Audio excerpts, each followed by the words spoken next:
Welcome back to Race Report, everyone. It's that time of the year we've all been looking forward to. It is predictions, reactions time. I did make a video at the start of the year predicting the Constructors Championship, and it is now time for me to look at that video and review that video for the first time since I've made it.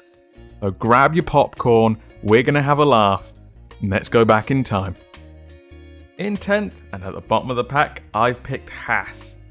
This saddens me a little, as I have a bit of a soft spot for Haas. I love their big risk, big reward mentality when it comes to strategy. It's something I found quite refreshing.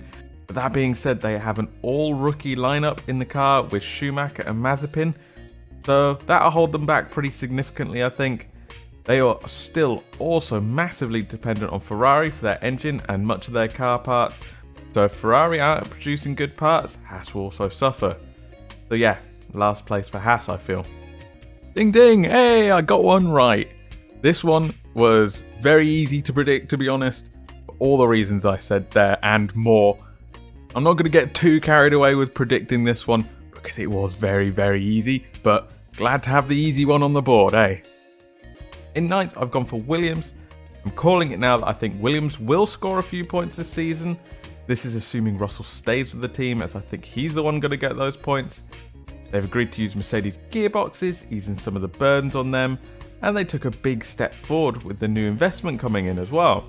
Plus, they now have my main man, Jenson Button, as an advisor. World Championship incoming. Bold prediction there at the end of a World Championship incoming. But I did actually get this one wrong, didn't I? I mean, I think my reasoning was sound. Williams did pick up a few points, absolutely. And they did keep improving on where they were last season. I just didn't foresee races like Belgium happening. And the stellar performance that Russell put in there. Yeah, missed out on one place for this one. And I do think this is going to affect my next pick as well. In 8th, I'm picking Alfa Romeo. They're probably the quietest team this off-season. They have the same driver lineup and very much a similar setup to last season. So, same position, right? They're another one that depends on Ferrari developments. But I think even if Ferrari went back to the 2019 engine, I don't think Alfa would shoot up this list. Oh, I didn't give Alfa Romeo much screen time, did I? Well, it was a generally middle of the road prediction, wasn't it? And I got it wrong. Obviously, Williams outscored Alfa Romeo. I think if we're talking car quality between the Williams and the Alfa Romeo, I do think I got that part correct. I do think the Alfa across the season was a better car. However, Williams got those extra points, and that's what counts for the Constructors title. So I did get this one wrong. I've also mentioned it a couple of times now with the Haas entry and this one, that teams are dependent on the Ferrari parts. I must have been really worried about Ferrari after that 2019 season coming into this one. We did see those Ferrari parts improve for both these teams. However, like I said, they didn't shoot up the list too much. Alpha Tauri are in my 7th place. I think they're going to be very similar to last season, where they're clawing at the back of that top 10, maybe picking up a great result here and there. So I think it makes sense that they would get a similar position to last season. There is one unknown, and that's Tsunoda at the team. If he lives up to the hype, it could be a bit of a game changer, but that's a big if right now, and personally I don't think it will happen this season. Oh no, another one wrong. Alpha Tauri, one place out. I put them in 7th. They actually finished 6th. Looking back on that, I actually feel a bit of surprise that I put them that low. But I do remember struggling quite heavily with the midfield pack. You know, as we saw across this season actually, the midfield was quite tight. Obviously Gasly did an amazing job. Tsunoda did have a tough time bedding in, as I kind of suggested in the video there. So hopefully we'll see more of him next season. But will Alpha Tauri move up in my estimations? We'll have to wait and see.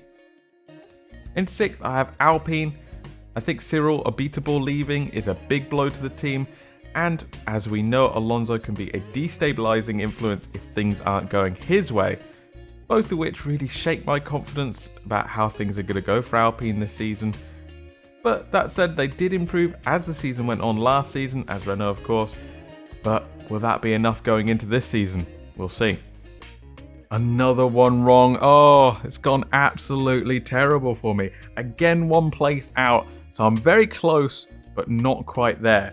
I put Alpine in 6th place, where they actually finished 5th place. I actually had quite a few negatives for Alpine at the start of the season, didn't I? A beatable leaving, Alonso, not sure how Alonso was going to fit in. Alonso, fair play to him, came in amazing. A beatable leaving, didn't seem to phase him too badly actually. So those points weren't bad for him.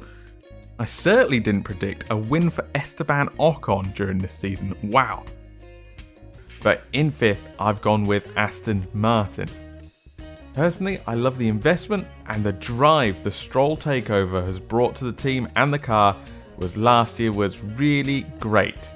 But, and it's a big but, they've replaced Perez with Vettel immediately after Vettel had a terrible season. It's a massive risk, and Stroll isn't good enough to carry this team on his own should Vettel's form crumble once again.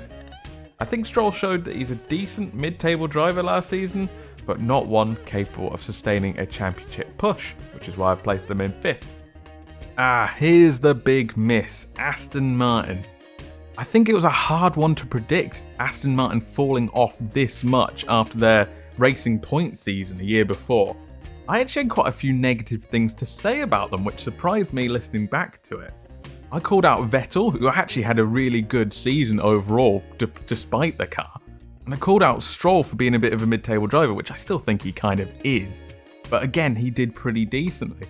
It was literally just the car failed them this year, which I didn't even bring up, so I must have had confidence that the car would be good coming into this year. And that's why I placed them so high. Oh, big miss for me there.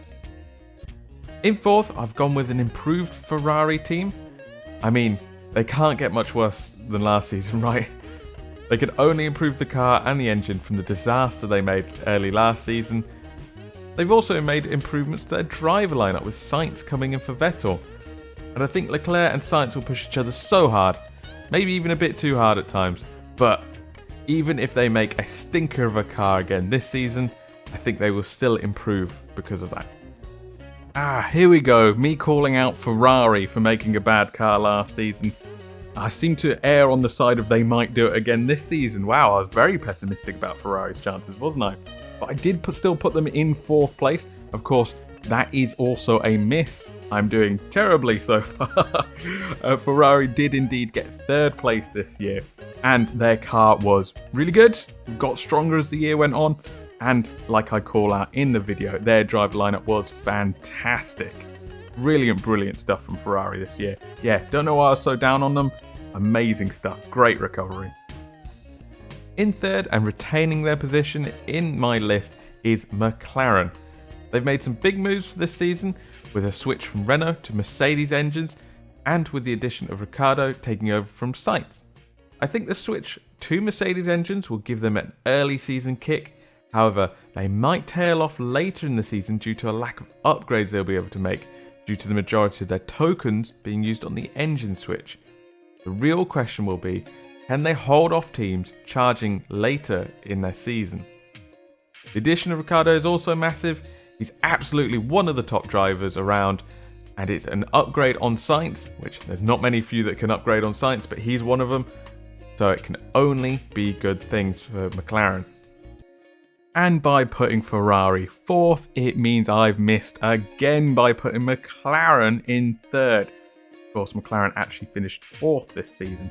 I do actually hit on the reason for that in that video, but I backed them to keep Ferrari off them. Damn, so close. If we made this video at the halfway point, would have been bang on, right with my prediction there. The engine gave them a brilliant kick early doors, and then they just tailed off towards the end and Ferrari caught them. Damn, so close. I was also kind of wayward with my prediction there that Ricciardo was an upgrade on Sainz. As we've seen, Sainz absolutely kicked on in the Ferrari, and Ricciardo really hasn't in his McLaren. So yeah, a bit of a disappointing one there. In 2nd, I've gone with Red Bull, but I do think it'll be much closer this season. The addition of Perez over Albon is going to allow for more strategic options, as I think Perez will be able to keep up with Verstappen and the Mercedes a bit better than Albon did. I can see Verstappen beating Bottas in the Drivers' Championship due to the pit stop strategies now open to them. However, I don't think Perez will do the same. He'll end up probably in a 4th place. The Red Bull of the last couple of years has also been a little hard to drive, so Perez will have to get used to that, not to mention this is his first team move in 7 years, so there'll be a lot of learning for him. Well, hey, finally another right answer, although I did make a sneaky driver's prediction in this as well, which I totally got wrong, but we don't count that for this video. For the Constructors' Championship, nailed on Red Bull in 2nd. It was a very, very close run thing. I think far closer than I would have ever predicted in this video. I think half my reasoning was pretty good, with Perez getting up to speed in the early part of the season. It really did cost them. I think, looking back on it now with the hindsight, we could say that Red Bull probably would have won the championship had Perez had a bit more experience in that car. Of course, that means that in 1st place, I've gone with Mercedes. This is assuming Hamilton signs his new contract with the team, of course, and using that new contract, he'll be well protected from those Red Bull moves, with Bottas being used as the sacrificial lamb. I think Bottas is still good enough to grab that 3rd place in the championship, like I said earlier, and together with a championship win for Hamilton means that Mercedes will take home their 8th Constructors' Championship in a row. And of course that does mean that I am right with Mercedes being on top, getting that 8th Constructors title in a row. Yay! But again, I made that cheeky little Drivers' Championship prediction there, and that didn't pan out at all, did it? Sounds like to me I also overestimated Bottas's influence on the championship.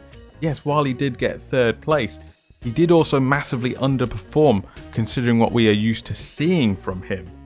It sounded like I predicted in the Drivers' Championship Hamilton, Verstappen, Bottas, Perez. It's close to what we got, but obviously with a much different champion. Anyway, that was my reactions to my F1 2021 Constructors predictions, with a side little helping of the Drivers' Championship thrown in there for good measure. Hope you guys enjoyed that. It was a blast for me to go back and visit this video and have a bit of fun with it. It was really, really good. I will absolutely be doing another one of these for the upcoming season. I'm probably going to wait until after we've had our testing period though, because with the 2022 cars, it's so up in the air that, I really don't know what I'm doing right now. So I'll wait till after testing, then perhaps do it then. What did you guys think of my predictions? Did any of you get better than the 3 out of 10? Please say yes. Please say yes. Hit me up in the comments and I'll catch you in the next one. Thank you so much for watching that video. I really do appreciate the support. If you want to see more from me, I'm going to put a couple of extra videos on the left-hand side of the screen here for you. Just go ahead and click on one of those. On the right-hand side of the screen, I'm going to put a subscribe button.